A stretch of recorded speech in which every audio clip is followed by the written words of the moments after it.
So you should guard your reputation very well.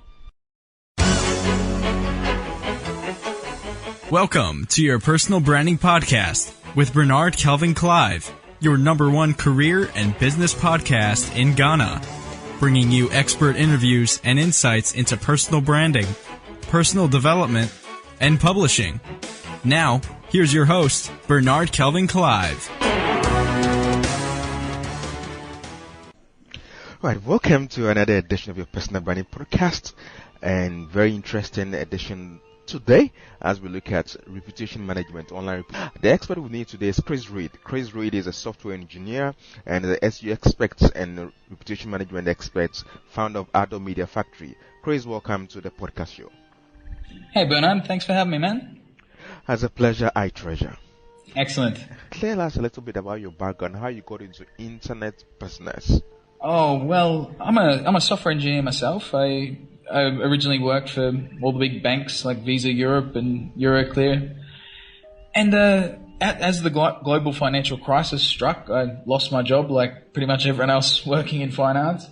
And so I wanted to learn some new skills, so I was playing around with internet programming. And I made a little web game just for a bit of fun to learn some new skills. And as the game was nearing completion, I thought, well, how am I going to get people to play it? Mm-hmm.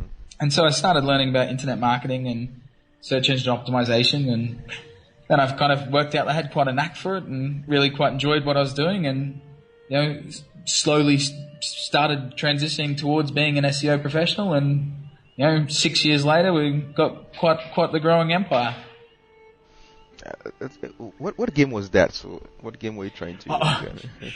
It's not even a game that ever truly got finished. It was just a little online gangster game. It was really just a bit of fun to learn some internet programming. So that led you to become marketing. I think that's one aspect about products and service that most importantly is even having a good product is about the market and how do you position it out there globally. So I think you did something great there. Though it's not finished, product not done, you're looking at ways to market it online. Yeah, for sure. I mean, you got to try and be quick to market, try and get things out to users to see if it is actually something they want. Like our game, it was, as I said, it never even was truly finished, but we still had probably 1,000 registered members and lots of people playing it, even with heaps of bugs in it. I don't know why they were playing it, but it's good to kind of get it out there, get the feelers, see who's liking it and what they like about it, and how you can improve it better. Well, now let's get into the meat of the day. We're looking at reputation management, building online brands, and how to protect your brand and how to position it. First off, let's look at this. If you have a name, sharing a name with a celebrity, having the same name with a celebrity, how then do you position yourself? Are you using SEOs or whatever you need to do online so that when your name is searched for, you can resurface in the first few pages of Google and to have a good brand connected with yours? What do you do? If you have the same name as a celebrity, it is going to be difficult because Google's trying to provide the most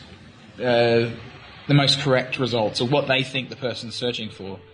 And so, if your name happened to be Brad Pitt, chances are someone searching Brad Pitt is looking for the Hollywood celebrity. So, Google is providing the right result.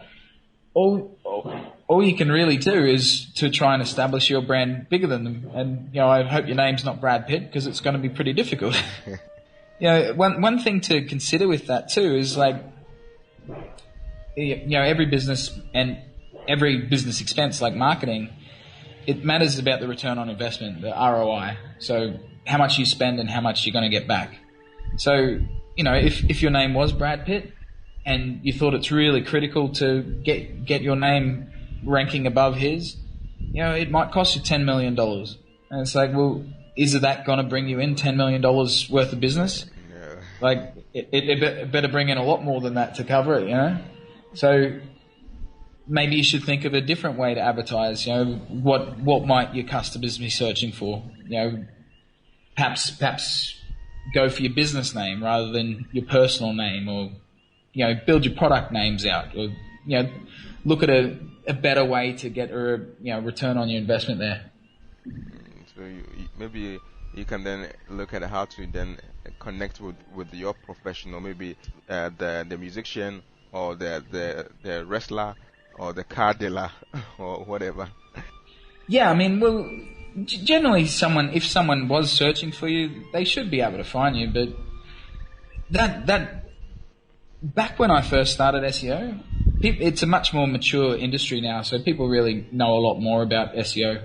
But a lot of businesses I talk to, they're like, well, if you Google our business name, we're number one.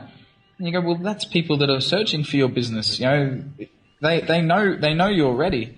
It's the people that don't know you that you need to capture. So it's like, if you're a plumber in New York, you don't want someone that's Googling John's Plumbing.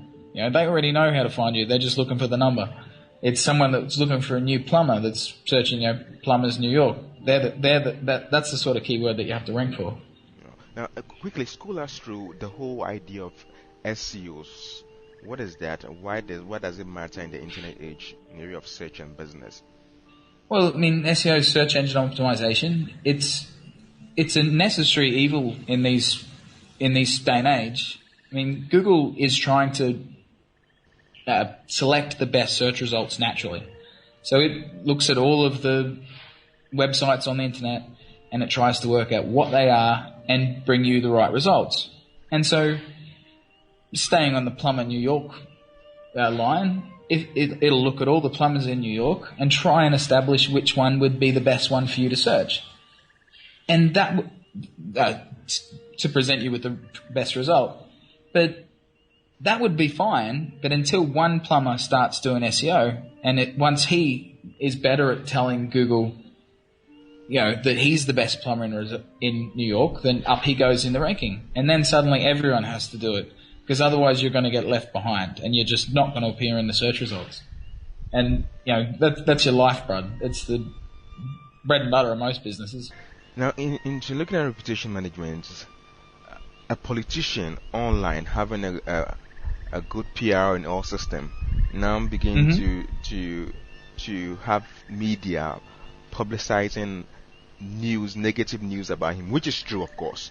How then does he begin to reposition himself from that bad media for the blunders he did to position himself as a good person, or that is just an error he did? How does he do that online with all the big news magazines online spreading his evil or blunder he did? How does he come out? How does he resurface through your process? Can you walk us through the process of reputation management online? Well, I mean, whether it's a blunder or what he did, that's subjective, yeah? I mean, a news article about an event, it's always subjective. A news agency will have their own agenda. A good news agency tries to be independent, but it's very hard to find a truly independent news agency. So who's to really say whether their opinion is right or wrong? I mean, we do work with a few politicians and high-profile celebrities that have had slander against them, or whether you call it slander or media attention, whatever. And it can be very difficult. Like, we're working with an investment banker at the moment in Australia, and the Australian ABC, which is the government news agency, they wrote an article about him. And it's very detrimental to his business. And so we're working on trying to promote him more in the limelight of the good things that he does. Like, he does a lot of work for charities and helps organizations and helps poor people to, better deal with their money and trying to alleviate poverty. And we trying to shine a light on this sort of stuff, and hopefully Google picks up what we do and eventually outranks it over the top of the negative stuff. The more authority a site has, so like the ABC, which is a huge authority in Australia, Google trusts their opinion. So if they say something, they're going to rank. You're going to have a really hard time outranking them. You have to build up even more trust and even more authority than a news agency, which takes a lot of time and a lot of investment. And when we first took this customer on, I explained to him, that it's going to take a long time, and it's going to be very expensive because, the ABC is just such an authority that to build up more credibility than them takes, months and a lot of resources. So again, you have to weigh up the ROI. How much is this a detriment to his brand and his reputation? And he estimated that yes, it is worth it, and so he's gone with the very hefty investment. Hopefully, if anyone listening has any bad publicity, hopefully it's not by such an authority of a news agency, and then it's a lot easier to beat. So what would an individual do if you have bad publicity online? It's not by a news agency, it's maybe by your own personal deeds or certain things. How can you begin to on your own begin to reposition yourself your brand online? So a similar situation, a customer of ours got attacked by a competitor. A competitor started writing all these nasty reviews about them, started posting in forums about how terrible they are and all these really terrible things. And, it's not good business to do that, but, they already did it. And so the customer came to us to try and fix it. And, they're not hurt by any news agency. It's just little forums and stuff, so it's not that hard to fix. The first thing we suggested is go to your friends and family, go to your customers, ask them for reviews. Share your Google Plus, your Google Places address, and get people to write reviews. Real people, your friends, your family, your customers. Tell them what they think about you, and then just your Google Places reviews will be flooded with good, real reviews, and that'll speak volumes in itself. Then you can go to a number of other review sites and do similar things. You can go as far as building other websites in the same name, like say your site's called johnsplumbing.com. You could build another site called johnsplumbingreview.com, and then people typing John's Plumbing Reviews will most likely see your review site, and then you can have good information. Another one is if people have complaints about you. So like John's Plumbing Complaints. You could have a website called johnsplumbingcomplaints.com. And so it'll be the number one that comes up in Google. And then you can just have some nice information. Hey, we're John's Plumbing. If you've got a complaint, simply talk to us and we'll do our best to help resolve it. It's what you want to try and do with people that have complaints is get a dialogue opening. Customer feedback is great. Wow, great strategy. There's actually on that same note, one of the companies that we work with who does a lot more bricks and mortar sort of business. What he offers for his customers is he hands them as they leave the shop, he hands them a little postcard that basically says, "Are you happy? How did you like our service?" And it's got a little QR code that they can scan, and it's got a short URL so they can quickly go to this website, and it's just got, "Did you like our service? Yes or no?" If they click yes, then it says, "Well, would you mind leaving a review?" And it shows Yelp and Google Plus and any online review place. And if it says no, if they click on no that they didn't like the service, then it asks them what they didn't like, and then that gets sent straight to the company. Wow. So this way, rather than them posting a negative review online, that feedback's going straight back to the company, and they can deal with it internally. I think it's a great tool that companies and big brands or small people can really implement to really help their brand, because in this way they are just collecting all their data, especially the good reviews, and the bad one comes directly to them. Then they can then work with that. Exactly, and you can learn from it, see what the customer did wrong, and a lot of the time you can fix the problem and even get that customer back and make them happy. So what about if as an individual online, can you go at them? Can you just send them an email that, "Oh, you wrote this about me, can you pull it down?" Or is there a way you can also address that in some of these ways?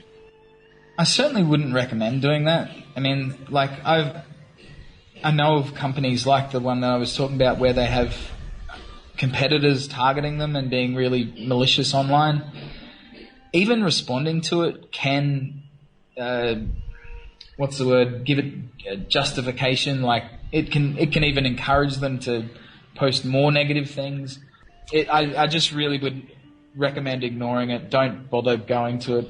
You know, if make Facebook pages negatively about the customer, about the company, you can report it to Facebook, and they may remove it, but they may not as well. And I'd recommend reporting it to Facebook and seeing what happens, but I wouldn't bother trying to send the person a message, because if they're getting benefit or joy out of trying to cause harm to you or your business, then speaking to them and will only excite them more and encourage them to do more of the childish rubbish. Okay, so on average, if we're not dealing with a very popular person or with a very popular person, let me say in perspective, and we're looking at maybe the average person or a niche down, maybe competitor or person doing a business, and the person wants to resurface his brand online, what is the duration? How long will it take the person, an average person, to look good on Google, to let the positive things about your business stand out online? On the average, how many weeks or months or even years will that take? Not so for let me say a real famous person, but you. There's an old saying that it takes a lifetime to build a reputation and seconds to destroy it, and that's very true. So you should guard your reputation very well. I mean, it's how long's a piece of string? So it's very hard to say such a thing, but there's great ways you can help your reputation that are very cheap. Like LinkedIn is an excellent resource. I recommend connecting with your customers there and asking them for reviews. Don't just do a blanket ask everyone. Send them a personal letter. Go, hi Bernard, we worked on this project together. Would you mind saying a few words? And people generally won't mind spending 2 minutes to write something nice about you. And then you can then it's there forever on your LinkedIn page, and you can show that to other customers or lead prospectives and go, look what all these great people are saying about our business. You'll love us too. Okay, so there's always a way to start it with. Maybe it could be something small, but it could even take a lifetime. Yeah, for sure. I mean, like reputation, like obviously big businesses like Coca-Cola, they spend billions of dollars a year, marketing and looking after their reputation. Generally, most companies don't have that kind of budget worth you spending $5,000 a year on building your reputation, because that brings in $20,000 worth of business. Then do it all day long, up it to 10, and see if it brings in $40,000 worth of business. It's you got to kind of do it and measure, try and measure, Yeah, Kris. Now let's look at some average figures here. You can just give us some average figures. Someone wanting to have a good reputation online. Let's say Ardor Factory. That's what you do for people or individuals and companies, corporations. Now let's look at what is the average investment one will need to put into. You can just give us some range, on average per year or per month in to invest in our online reputation. Can you give us some figures? Well, I mean, it depends. If you're going to use a company or a service like ourselves, it can get quite expensive. I mean, we've got a professional team that, will walk you through every step of the way. We can help guide you into doing it yourself, or we can do all the work for you. It depends on how much work you want to do. Like if you want to, if a person wants to do it themselves, they can do it themselves. It's not that hard. Look at your Facebook page, post some nice stuff on there. Interact with your visitors. Look at LinkedIn. See where your customers are. If they're on Google+, be on Google+. Try and interact with your customers and learn what they're doing and how you can talk to them and how they can see your brand. One of the cheapest ways to establish a brand is called remarketing. So remarketing, both Google and Facebook have that. It basically puts a pixel on your computer, so it measures once you go to a site. Say you come to our site, then we'll set up remarketing because we've known you've come to our website, and so then when you go to Facebook, you'll see our ads. And most people have no idea what remarketing is, but they'll see our ads and go, oh wow, these guys are everywhere. They must be a giant company. They advertise on every site on the internet. So it's a really great way to, establish your brand cheaply. And generally with most of those advertisers, like on Facebook and Google, you're only paying per click. And, your remarketing, your audience might be a couple hundred people. So at most you're getting a couple hundred clicks per month. And at a couple cents per click, it's not going to break the bank. That works cool. That works cool. Sorry that I'm a little vague on the actual numbers, because it's, again, what's your competition? What market are you in? Like, we've got customers that are from mom and pop sort of plumbing shops to, multinational corporations. And like one of our customers is a multinational corp that sells trucks. Each one of their trucks sells for about $300,000. So it's like, how much are you going to invest in marketing when your product's $300,000? Okay, yeah. So the client and investment and the return on investment all factors into the pricing of that. Exactly. I mean, so if your product's hundreds of thousands of dollars, then it's probably a pretty competitive market too. So, it's worth spending a lot of money, perhaps. Where if your product cost $1, then you got to really watch your pennies where you're investing. Although Coca-Cola only costs $1, but they spend a lot on marketing because you're going to spend a lot of dollars on that Coca-Cola. After repositioning your brand or having your brand being managed online for you, what happens to your offline reputation? Well, your offline reputation can be just as important too, especially if you're a bricks and mortar business. Like we're an internet business. We service people all over the globe. We've got customers from America to New Zealand, 24/7. But if you're a bricks and mortar business, so you service a small area, well, it's very important to maintain your offline reputation. So you want to keep your storefront looking nice, your brand looking nice. But you should really be in touch with your customers. What are they doing? What do they think about you? If you're a pizza shop, did they like the pizza? Have you tried a new flavor? Can you get it's because there's a saying there too. Like a happy customer might tell one friend, an angry customer will tell 100 people. If people have a bad experience, they can't wait to tell other people that they have a bad experience.